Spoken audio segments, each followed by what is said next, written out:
no escape, my sweet little plum.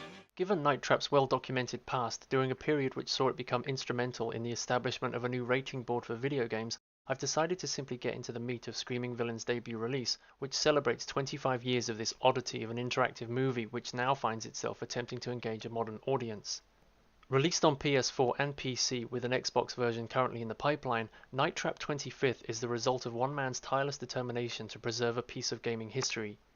Tyler Hogle, who was in the throes of porting digital pictures games over to mobile devices, initially put together Night Trap as a personal project, which soon spiraled towards something much bigger once word got out that a working prototype was doing the rounds.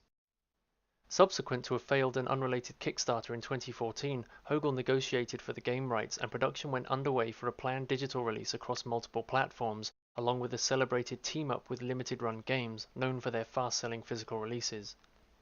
The plot sees you, an unarmed task force member belonging to the Pepsi-guzzling and somewhat naively named SCAT team, whose mission is to monitor a series of camera feeds which have been overridden for your viewing pleasure. The reason? Well, word has gotten out that teenagers are disappearing at the abode of an eccentric vampire family who are having a hard enough time trying to rein in their bloodthirsty underlings known as augurs, much less be able to feed themselves. Now that, SCAT have full access to the mansion's camera system, they also have the ability to control many of the traps dotted around the place, each one lying in wait of unsuspecting teenage girls and boys. By sifting through the 8 feeds at your disposal, it's your job to dispatch of these lethargic creatures as they enter frame, which allows the story to continue unfolding. Aside from this, we're watching girls laughing, moaning, dancing and screaming, often all at the same time, and sometimes they eat a bad melon. Ew! Sadie, you're making a mess! That tastes like blood! What we end up with is an update which acknowledges shifts in gaming trends while adhering to its classic formula, undeniable charm and nostalgic value.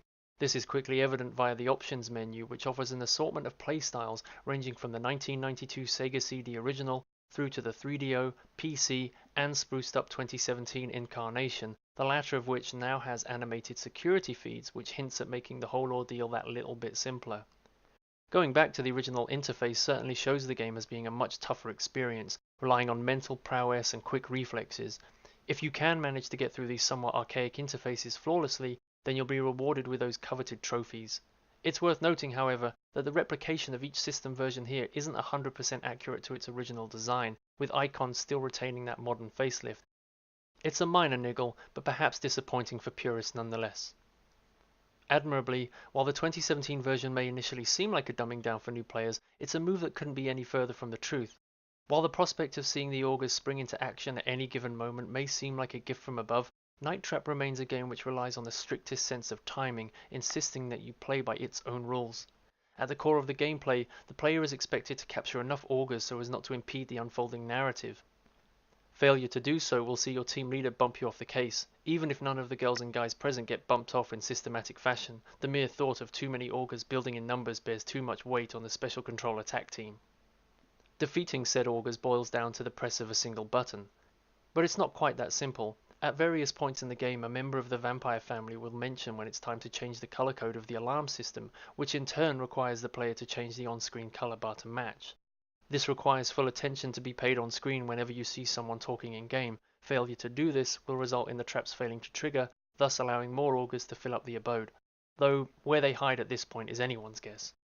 The nature of the game's frantic hall monitoring does see this as a double-edged sword, however, with a production that certainly has lofty ambitions but finds itself at odds as it struggles to balance its gameplay elements with its narrative structure.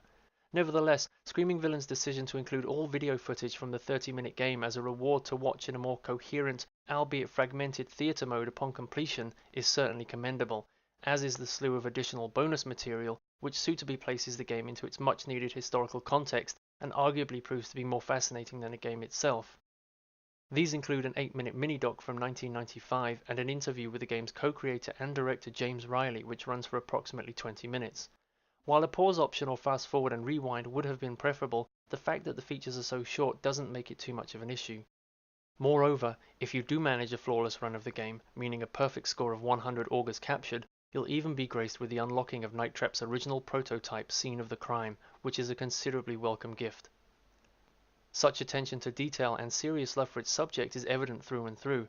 This modern update was painstakingly restored by Hogel, effectively a one-man army who tirelessly reconstructed all the pieces of a puzzle which no longer had its original source code available.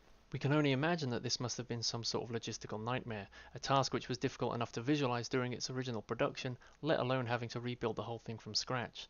It's with hope then that Tyler Hogel may have the good fortune to dust off further FMV games from the Sega CD library. Overall, there's nothing game-breaking here, and in fact the reinsertion of previously deleted footage makes it an absolute treat for fans of the original release wanting that fresh experience again. Plot-wise, this is standard fare for 80s horror, and that's a term that's applied here in its loosest sense. Our core characters don't have much by way of memorable attributes, and under scrutiny it appears that Dana Plato and Christy Ford enjoy most of the screen time. Plato is a reliable, if not credible, presence as an undercover officer, while Ford has often drawn criticism for being far too irritating for her own good. That said, I find her to add enough life to proceedings where other tertiary support might fail, those who have little other purpose than to provide fodder for the title's bad guys. As an upshot, the acting, whichever way you look at it, is entertaining and is worth the price of admission alone. Hold it! You stay out of this! Don't make me use this, Tony.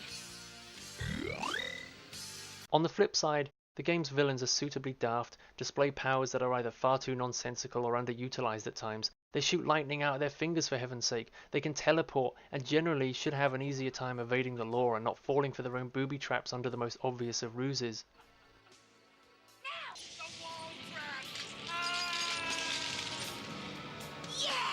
But there's a sense that Night Trap is all too self-aware, delighting in the excess of pantomime and parodying genre conventions. The fun can be seen in additional behind-the-scenes footage, and only goes to further illustrate that the cast and crew weren't attempting to make anything nearly as sadistic and crude as the media perpetuated. And while we're on that topic, forget the controversial shower scene. Did everyone else fail to notice all this time that Megan had stumbled into a mansion wearing body paint as an outfit? Truth be told, even back in its day, Night Trap was a fairly tame affair, caught up in media sensationalism. Today it holds up remarkably well, and if anything, the silly torture devices, shuffling grunt-like figures, theatrical villains and wholesome teenagers, not to mention the night and day difference in audio and visual quality, makes the whole experience even more enjoyable than it was 25 years ago. Sourced from master tapes intended for the defunct Nemo project in 1987, it's still a little rough around the edges, with noticeable tape wear, but this only adds to the fact that you're running video surveillance, rather than proving to be detrimental to the overall voyeuristic thrills.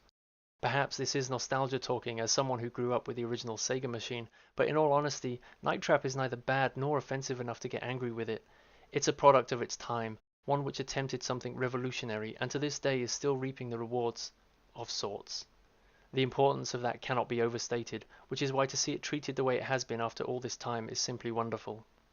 Ew! Vampires, you gotta be jiving me.